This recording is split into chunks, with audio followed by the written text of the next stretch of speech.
Hello दोस्तों, स्वागत है आपका अपने YouTube channel IAS Fishers Academy में। और इस वाले वीडियो में हम लोग कवर करेंगे इन्वायरमेंट का पूरा करंट अफेयर जो पूरे साल का है, वो हम लोग आज इसी वीडियो में कवर करेंगे, जो आपके आने वाले एग्ज़ाम में यहाँ से आपको कम से कम दो से तीन क्वेश्चन आपको इसी वीडियो से मिल जाएंगे। तो सबसे पहले आज हम लोग बात करेंगे कि अखिल भारतीय बाघ आकलन 2022 बाघ। देखिए यहाँ पे क्या हुआ कि बाघों की जो आकलन यानी कि गणना होती है, तो वो रिपोर्ट आई है, उसको हम लोग देख लेते हैं। तो ये 5वें चक्र की थी और इस रिपोर्ट का जो नाम है उसका शीर्षक क्या है, स्टेटस ऑफ टाइगर्स 2022 के नाम से ये रिपोर्ट जो है प्रस्तुत होती है। और बात करें कि अभी संख्या कितनी हो गई 2022 में, अगर बाघों की संख्या देखें तो कुल अनुमानित हो गई है 3167 जो है अभी बाघों की संख्या पहुंच गई है। और पिछली जो 2018 में अगर देखा जाए रिपोर्ट आई थी, उसमें कितनी थी, तो उसमें थी 2967 जो है संख्या थी भारत में बाघों की। और अगर वृद्धि की बात देखें तो 2018 से 2022 के मध्य में हुई है 6.74% की जो है वृद्धि दर्ज की गई है।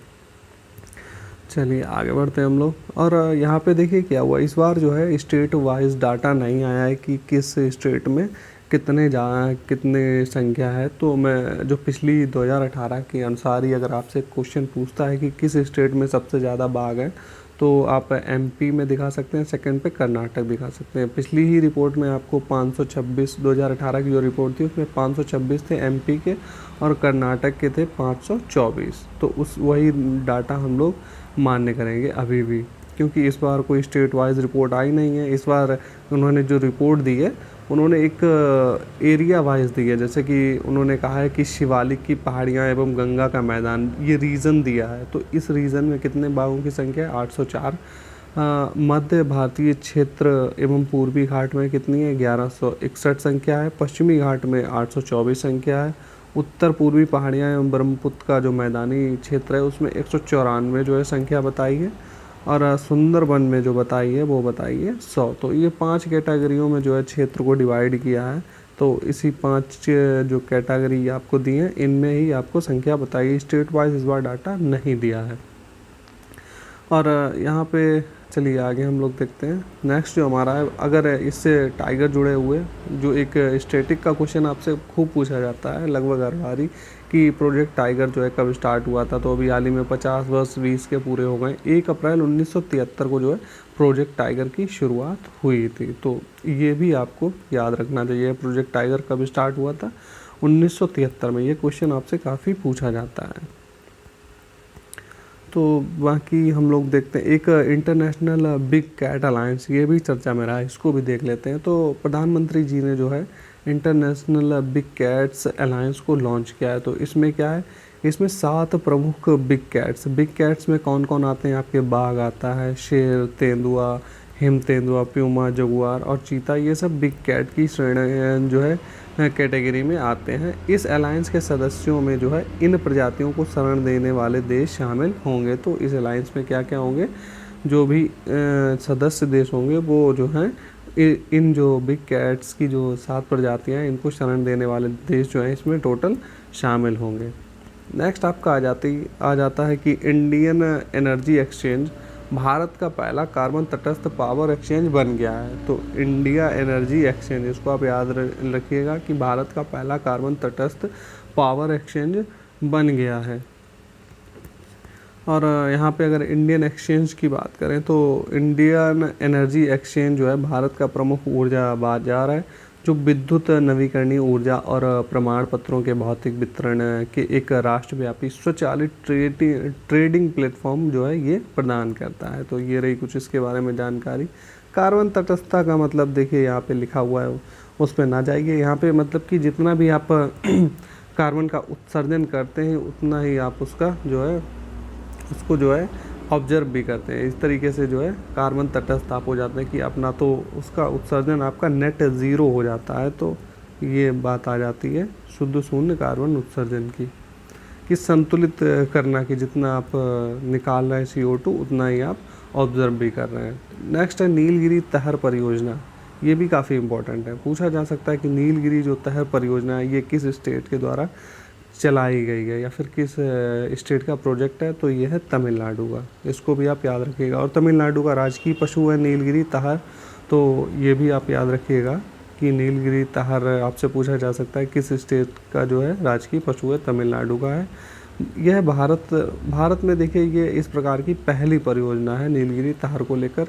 परियोजना की अवधि देखेंगे तो 2022 से 27 दी हुई है और 7 अक्टूबर को जो है नीलगिरी ताहर दिवस के रूप में मनाया जाएगा। ये भी यहाँ से जो है प्रोजेक्ट में ये जो है तय हुआ है। नीलगिरी ताहर पर्वतीय क्षेत्रों में पाया जाने वाला एक खुरदार यानी कि हूफ्ड जानवर है। ओके, तो चलिए नेक्स्ट जो हमारा है, नेक्स्ट हम लोग देखेंगे भारत में चीतों का पुनर्वास। भारत से तो चीते विलुप्त हो गए थे 1952 में ही। तो अब क्या हुआ है कि कूनो नेशनल पार्क जो आपका एमपी में पड़ता है, नामीबिया से, यानी कि जो अफ्रीका रीजन का जो एक कंट्री है नामीबिया से, कूनो नेशनल राष्ट्रीय पार्क में चीते लाए गए हैं। तो 8 चीतों को उसमें अभी छोड़ा गया है, जिसमें से 5 मादा और 3 नर हैं। और इसी क्रम में जो है दक्षिण अफ्रीका से भी लाए गए 12 चीते, दक्षिण अफ्रीका से भी 12 चीते आए हैं, उनको भी इसमें छोड़ दिया गया है। और विशाल जंगली मांसाहारी जानवर के अंतर महाद्वीपीय स्थानांतरण की यह जो है विश्व की पहली इस तरीके की परियोजना है कि जो है मांसाहारी जानवरों का ट्रांसफ़र हुआ है एक कॉन्टिनेंट से दूसरे कॉन्टिनेंट में। नामीबिया से भारत में चीतों के स्थानांतरण में जो है नामीबिया स्थित एक अंतर्राष्ट्रीय गैर लाभकारी संगठन यानी कि NGO चीता कंजर्वेशन फंड की भी यहाँ पे काफ़ी भूमिका रही है। आगे और यहाँ पे बताया गया कि प्रत्येक जो चीता होगा उसके गले में सैटेलाइट उसको ट्रैक करने के लिए उसमें डाली जाएगी। तो ये भी यहाँ पे चीते के बारे में यहाँ पे कुछ जानकारी इतनी ज़्यादा इम्पोर्टेंट दी नहीं है। बस यहाँ पे आप लोगों को ये याद रखना है कि द चीता कैपिटल ऑफ द वर्ल्ड किसको कहा जाता है, तो ये नामीबिया को कहा जाता है। नामीबिया को बोला जाता है द चीता कैपिटल ऑफ वर्ल्ड। क्यों? क्योंकि वहाँ पर चीतों की सबसे ज़्यादा संख्या है। अगर आप IUCN की रेड लिस्ट में देखेंगे तो इसको वल्नरेबल की कैटेगरी में रखा गया है, किसको? चीते को। और अगर एशियाई चीते की बात करेंगे तो क्रिटिकली इंडेंजर्ड कैटेगरी में इसको रखा गया है। चलिए नेक्स्ट देखते हैं कि महेंद्रगिरी पहाड़ी जो है जैव विविधता स्थल जो है इसको घोषित किया गया। महेंद्रगिरी आपकी पहाड़ी कहाँ पर है, तो ये उड़ीसा में पड़ती है। उड़ीसा सरकार ने एक अधिसूचना के माध्यम से महेंद्रगिरी पहाड़ी को जो है जैव विविधता विरासत स्थल घोषित कर दिया गया है। यह उड़ीसा का जो है द्वितीय यानी कि दूसरा जैव विविधता स्थल है। तो पहला कौन सा था? पहला था मंदसौर कंधमाल जिले में उड़ीसा का जो है प्रथम जैव विविधता विरासत स्थल था। ओके, तो यहाँ पे अगर बात की जाए कि अभी हाल ही में 22 नवंबर 2022 को तमिलनाडु सरकार ने भी जो है अरिट्टापट्टी जो तमिलनाडु का गांव है इसको भी जैव विविधता विरासत स्थल घोषित कर दिया गया है। चलिए नेक्स्ट हम लोग देखते हैं। बाकी आपको ये अरिट्टापट्टू अभी यहाँ पे टोटल अगर आप देखेंगे तो राष्ट्रीय जैव विविधता प्राधिकरण के अनुसार वर्तमान में भारत में कुल 36 जैव विविधता विरासत स्थल हो गए। तो ये संख्या भी आपसे पूछी जा सकती है। टोटल कितने हो गए? 36 अभी स्थल हो गए हैं इसमें ऐड। भारत का प्रथम जैव विविधता विरासत स्थल कौन सा था? तो ये नल्लूर टैमेरिंड ग्रोव जो कि बेंगलुरु कर्नाटक में है, ये फर्स्ट जो था आपका जैव विविधता विरासत स्थल बना था और इसको 2007 में ये इसमें शामिल किया गया था। चलिए नेक्स्ट देखते हैं। अगर उत्तर प्रदेश की बात हम कर लें तो उत्तर प्रदेश में जैव विविधता विरासत स्थल की संख्या 1 है और MP में इनकी संख्या 3 है। बिहार में कोई भी नहीं है। अब जो अगली हमारी रिपोर्ट है वो है ब्लू फ्लैग प्रमाण पत्र अभी हाल ही में दिया गया है। तो अभी हाल ही में ये देखिए 2 तटों को दिया गया है। एक है आपका थुंडी तट मिनीकॉय तथा दूसरा है कदमत तट। ये दोनों ही जो बीचेस हैं ये लक्षद्वीप में आपके पड़ते हैं।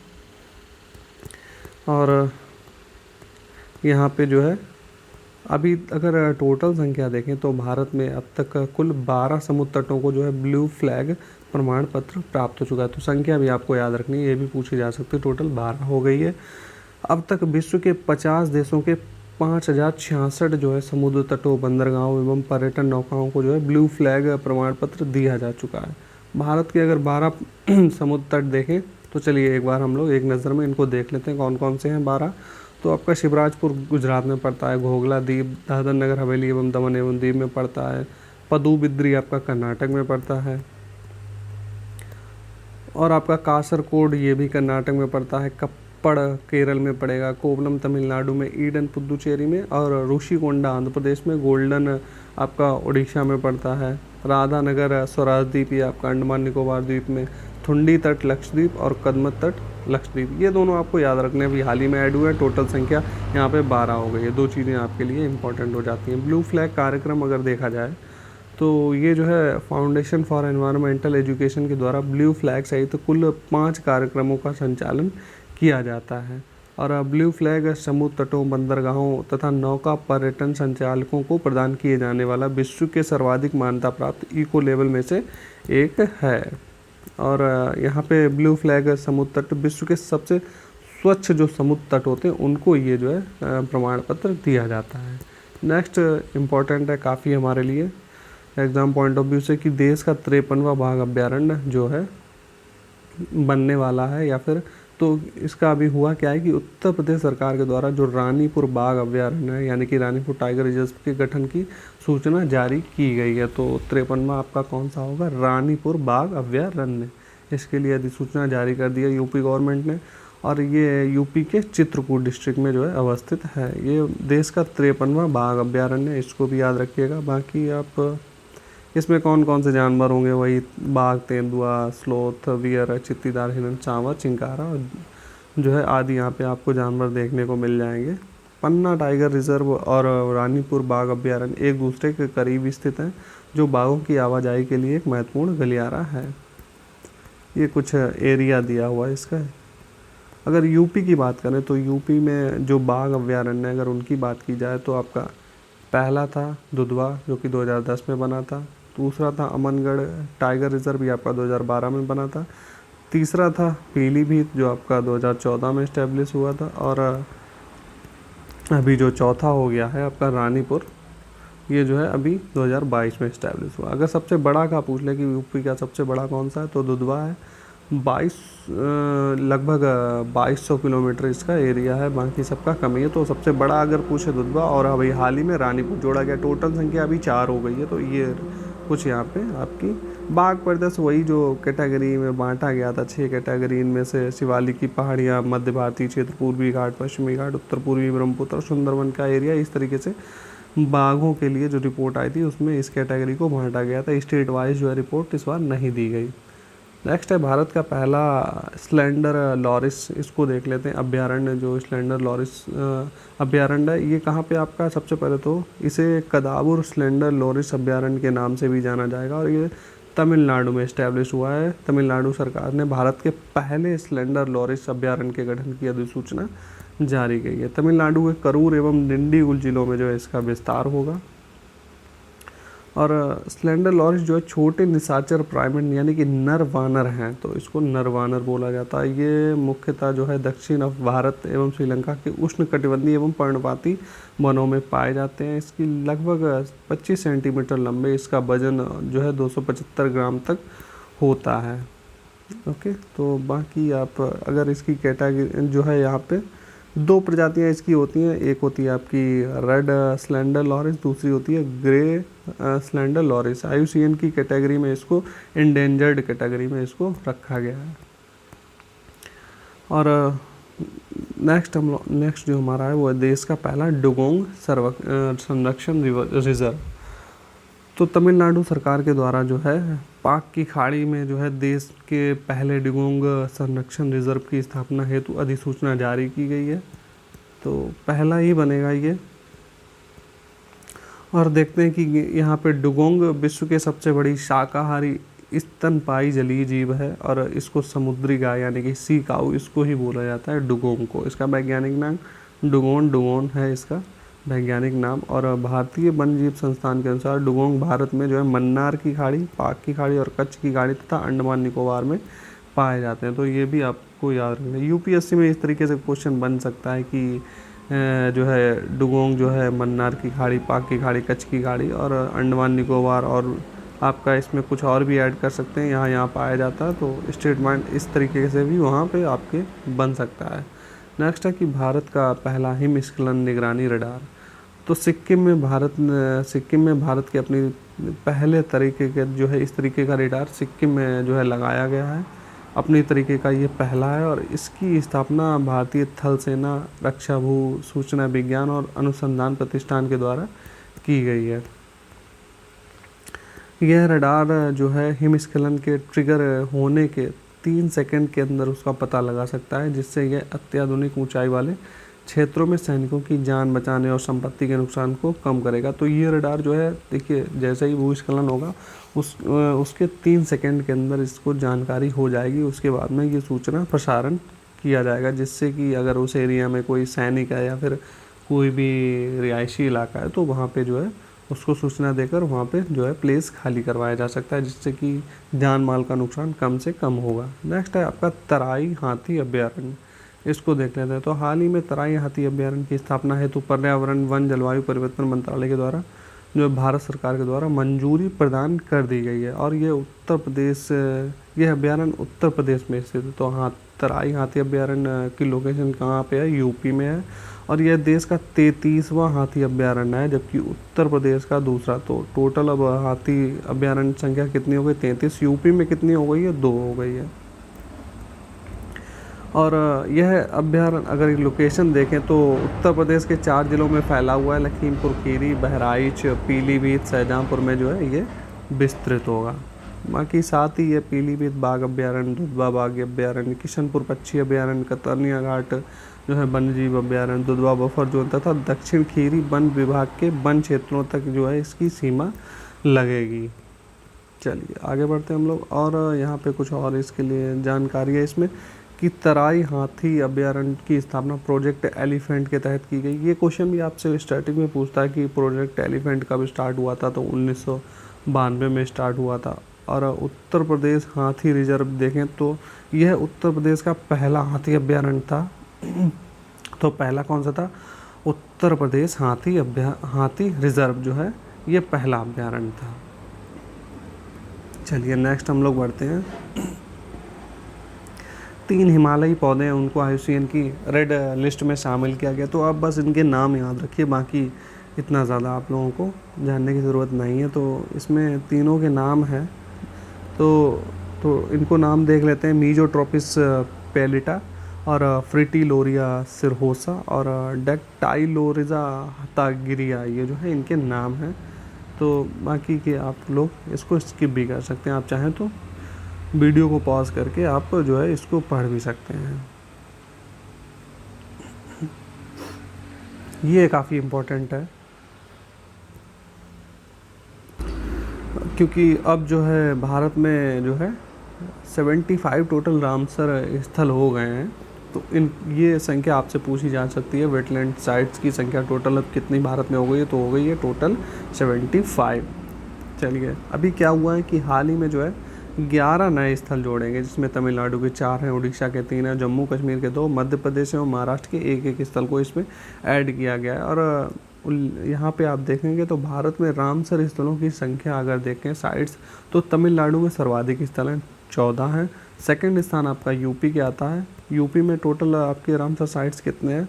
तो यहाँ पे आपको 10 मिलेंगे। फर्स्ट सबसे ज़्यादा कितने हैं? तमिलनाडु में 14 और यूपी में 10। ये भी आपको याद रखना चाहिए। 11 नए आर्द्रभूमियों का विवरण देख लेते हैं। जो 11 नए ऐड हुए हैं इनको देख लेते हैं। ये आपसे क्वेश्चन बन सकता है कि कौन से, अब जैसे आपसे पूछ सकता है कि तमपारा झील कहाँ पे है तो रामसर साइट करंट में थी। आपसे स्टार्टिंग में क्वेश्चन पूछ सकता है कि तमपारा झील कहाँ पे है, तो ये ऐड हुई है, ओडिशा की है।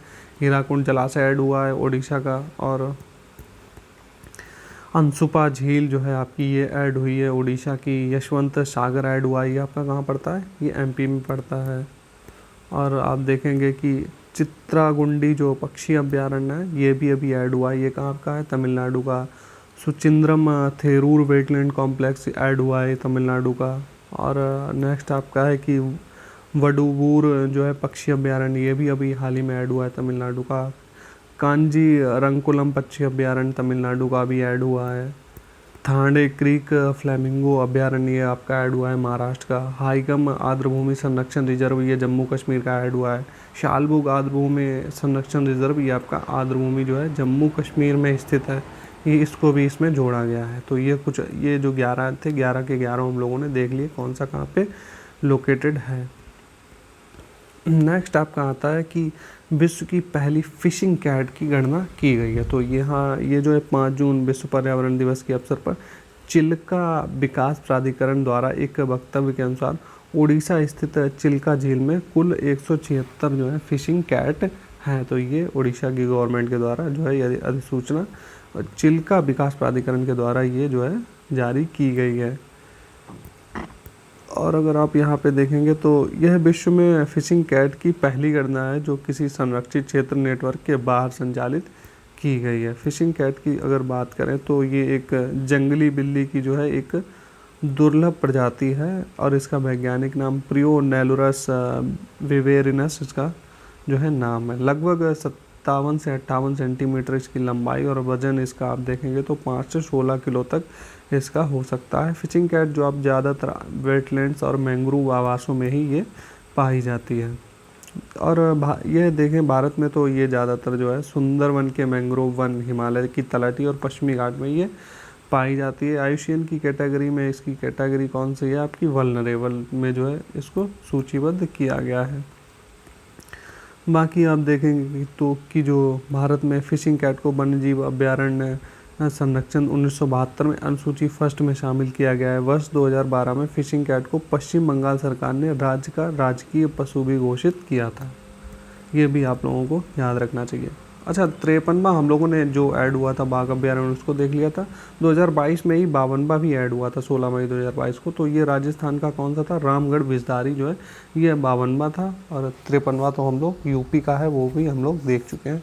तो रामगढ़ बिजदारी के जो है राजस्थान के बूंदी, भीलवाड़ा और कोटा जिलों में विस्तृत है। इसको भी आप लोगों को नोट करना चाहिए। बाकी ये आपका एरिया है, इतना हम लोगों को याद नहीं रखना चाहिए। राजस्थान के कौन कौन से हो गए, 4 हो गए राजस्थान का, अगर कोई देख रहा है वीडियो तो उसके लिए इंपॉर्टेंट, अदरवाइज आप स्किप भी कर सकते हैं। यूपी में, अच्छा राजस्थान में कौन कौन से हैं, रणथंभौर, सरिस्का, मुकुंदरा हिल्स और रामगढ़ बिजदारी। तो राजस्थान में भी 4 अभ्यारण्य हो गए हैं बाघ। सर्वाधिक बाघ अभ्यारण्य कहाँ पे है, तो ये आपके एमपी और महाराष्ट्र में टोटल में 2 हैं, दोनों में 6 टोटल संख्या दी हुई है। भारत का सबसे बड़ा बाघ अभ्यारण्य कौन सा है, तो नागार्जुन सागर, श्रीशैलम, आंध्र प्रदेश, तेलंगाना में पड़ता है। तो ये सबसे बड़ा बाघ अभ्यारण्य है।